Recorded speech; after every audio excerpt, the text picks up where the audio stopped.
Hey guys, welcome back to my channel, and today I will be filming and talking about how I did my late 90s early 2000 photo shoot. And I'll probably insert a picture right here. I posted it on my Instagram if you guys didn't catch that. Making this video, I was already starting to make a video of how I did my photo shoot, so I have a couple of clips and I'm probably going to insert those so you can see exactly what I'm doing, so you can get a better understanding, you know. But I did get a couple of DMs asking me how I took the picture, how I got my backdrop, and how I edit the picture. So I thought I would just do this video dedicating it all to that. This Instagrammer just has like a bunch of old school pictures of like people back in the day. So I just went through this Instagram and I found pictures basically to help me figure out what I wanted to do for the photo shoot.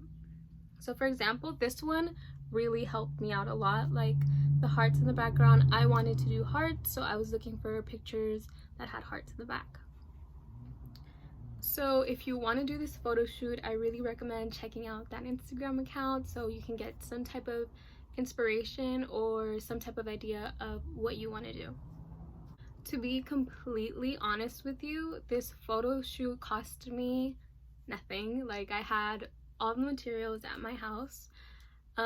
Since we're in quarantine, we really can't leave, so I kind of had to make it with what I had. Like, I had to work with what I had. Might not have these on hand, but to be honest with you, I don't think it would cost more than $10 to do this shoot. Okay, now to the backdrop. You will need some type of paint, some spray paint if possible. That's probably easier. I used acrylic paint because that's what I had and it took me longer, but if you have spray paint, it's gonna go by way faster. Tape or some nails, like some push pin nails, so you can place your backdrop somewhere or tape it somewhere. Some paper to make your stencil, so basically just to cut it out. I freehanded my stencil. You can probably print out a picture or print out something you want to use as a stencil. I just freehanded it. I used tablecloth. I used the plastic tablecloth that you can get at Party City, you can get at the dollar store, and I bought 2 of those. I'm going to show you an example. These are from the dollar store and I thought they would have gone perfectly with my photo shoot. I kind of just got lazy and didn't want to change the backdrop that I already had, but these have a print and I got just, well, I had like plain pink ones. You need 2, and the reason you're going to need 2 is because plastic tablecloths are kind of sheer and I layered mine together so it would look more opaque when I would take the picture. After I used the white paper that I had, I cut it out into a heart shape, and I also cut out stars, like the shining stars, the blinging stars. If you've seen my picture, you know what I'm talking about. And I laid out my tablecloth, and basically I would put my stencil on top, and so my stencil wouldn't lift. I just put other paints around it to weigh it down. And the technique I basically use 3 colors. You can use 2, but I used 3. I used red, I used pink, a baby pink, and I used white. So I went on the outer with I went with the red, and then I went with the pink, and then in the center I went with the white, so it can give it kind of like an airbrush effect. And if you have spray paint or you know how to handle spray paint, you probably can just do it way faster and make it look way cooler. So I basically just repeated the process all over the backdrop. So after painting the tablecloth, I let it dry overnight, and the next day I flipped it over and I got my second tablecloth and I basically just layered it together, and I taped the ends together so it wouldn't be flimsy or move around as much. And this made the backdrop look way better and more opaque and less translucent. So one of the key things for this picture is good lighting. So just find somewhere in your house where you have great lighting, or you can take it outside as well. I basically took pictures in my living room because I believe that my living room had the best lighting. With tape, I taped the backdrop onto this beam I have in my house. If you guys don't have a beam, you could probably tape it onto the ceiling or find somewhere on the wall to tape it. That's basically all I did for the backdrop. So moving on to how I edit the picture and give it that old 90s effect.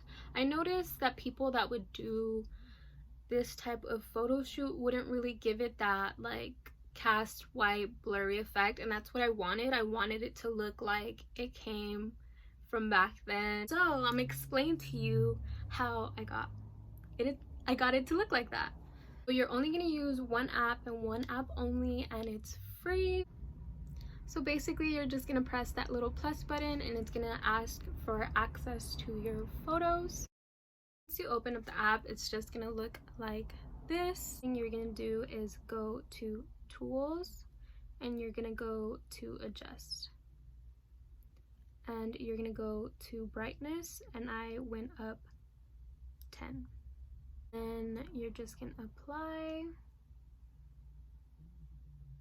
Go to saturation. For the amount of saturation, you're basically gonna pick whatever you feel looks best. I want the backdrop to pop out, so I'm just gonna go all the way up until I feel like the backdrop looks nice enough or bright enough. I went to 100, and then I'm gonna use this little eraser, and I'm just gonna select basically me and erase it. So person, you're gonna click person and it basically erased you. So do you see how it like glows? That's basically them erasing it. And then they kind of erased this bit of the heart, and I don't want that erased. Basically, after selecting yourself, you're just gonna make sure it erased the saturation from your face, your body, your clothing, because we want that to look kind of like it has some type of cast. Just you're gonna go to effects and you're gonna go to blur, and they have a blurring effect. Basically, you're gonna go to 8, and then you're gonna go to 51. And you're gonna apply. You're gonna go to sticker and you're gonna look for white sparkle. I kind of like this one, so I'm just gonna enlarge this, and I'm gonna twist it this way because I want this to overlap. So like that, and we're gonna use the erase tool and erase the excess stars.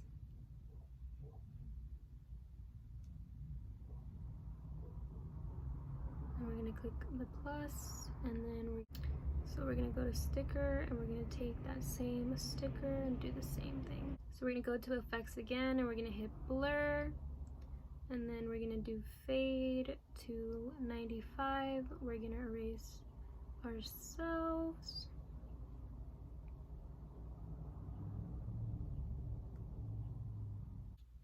We're gonna hit apply. And that is the end result to the 2000s, early 90s photo shoot type of picture. This one does look a little different from the one on my Instagram, because this picture I used natural lighting, and the one on my Instagram I used studio lights. And I know everyone doesn't have studio lights, so I thought I would show you how it would look with just natural lighting. So that's basically it. It's really simple and it's really cheap. Even if you don't have the materials at home, you can basically get them all from the dollar store. All you need is a plastic tablecloth. You can use 1 or 2 depending on the color you pick, and you need some tape and some paint, and basically, yeah, like I've seen all of that stuff at the dollar store, so I'm pretty sure this project won't cost you more than $15. And if you do end up editing the picture like I edit mine, tag me, send it to me. I want to see what you guys come up with and how your portraits look. I really hope you like this video. Comment, like, and subscribe. And if you guys have any video ideas for me, just comment them below, or you can find me on my social media handles and let me know on there.